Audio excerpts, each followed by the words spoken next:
Every time this beautiful woman rode a train, she'd pick a very specific seat, then casually flip her hair, and pull out a sleek lipstick from her bag. But here's the thing, she never actually put it on. Instead, she let it drop to the floor on purpose, and it landed right at the man's feet. Now she had a reason to get up. She walked over to him, flipped her hair one more time, and slowly bent down to pick it up, coming face to face with the man who reached down to help. In that one moment, Jenny's stunning face was right there in front of him, and Jenny knew exactly what she was doing. She had him right where she wanted him, so as she stood back up, she faked a twisted ankle, and the man jumped in to steady her. He thought this was a lucky, spontaneous encounter. He had no idea it was a carefully laid trap. After the train pulled in, Jenny didn't leave. She lit a cigarette and leaned against a pillar on the platform, giving Jack a look that said she was in control. Then she slid the cigarette right into his mouth. Jack thought he was the one running the show. He figured Jenny was just drawn in by his charm. The station's PA system reminded passengers not to share personal information with strangers. Jack didn't even blink. In fact, after Jenny gave him one flirty little pout, he handed over his home address without thinking twice. Jack invited Jenny to come back to his place.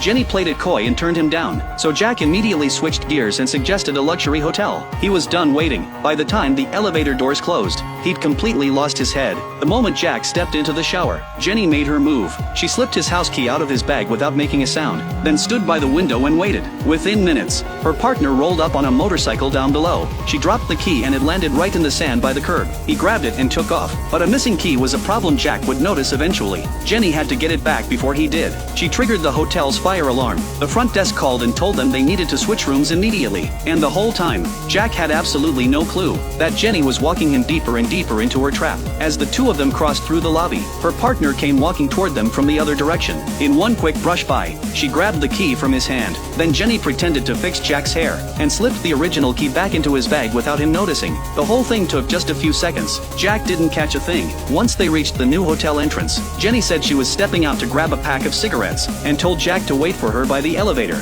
She never came back. Jack tried calling her and got nothing. That's when it hit him he'd been played. He walked back to his apartment complex feeling crushed and ran into two police officers in the hallway. At first he didn't think much of it, but then he realized the cops were heading to his exact floor. The moment the elevator doors opened, his stomach dropped. His front door was wide open. He ran inside and went straight for the safe where he kept a large amount of cash. It was completely empty.